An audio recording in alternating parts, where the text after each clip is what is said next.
Hello students, welcome to online study center of Unlearned School. Today in this video we will discuss the topic calculation of temperature. In the last video we have seen how temperature is measured, and in this video we will take how it is calculated. So we calculate the temperature first. Two important parameters are important. One is mean daily temperature, and another one is daily range of temperature.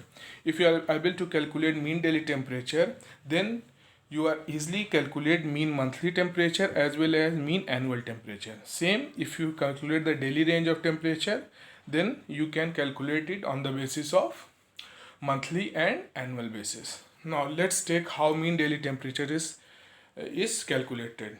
So in the whole day, 24 readings are recorded in a day. So this gives the mean minimum temperature and mean maximum temperature we record in the 24 reading, and we simply add this minimum and maximum value and divide with 2 here, like this. At a place, for example, the maximum temperature is 31.2 degree centigrade and the minimum temperature is 22.4 degree centigrade. If you add it and divide it by 2, you will get the answer 26.8 degree centigrade. So at place A, mean daily temperature is recorded at 26.8 degree centigrade.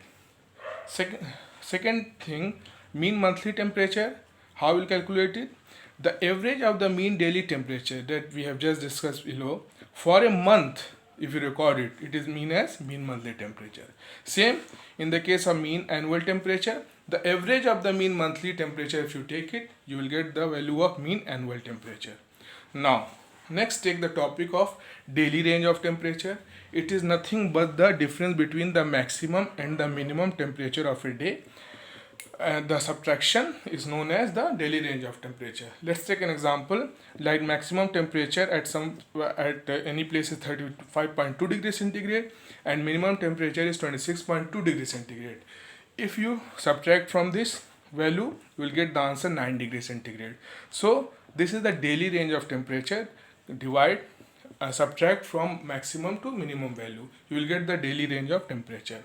So if you have calculated daily range of temperature, you can easily calculate monthly range of temperature and your annual range of temperature.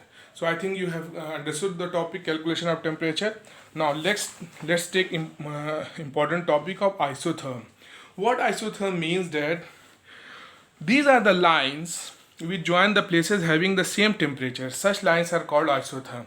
Let's take an example of South America. See here on map 1.1 of page number 5 of your book. See, these lines are isotherm line because at any point on this line you will get the same temperature. Here at like 25 degrees centigrade, you will get everywhere 25 degrees centigrade. In the same manner, at this point you will get 20 degrees centigrade at every point. So same temperature at every place. So I think you have understood the topic isotherm. So next topic in next video. Thank you. Have a nice day.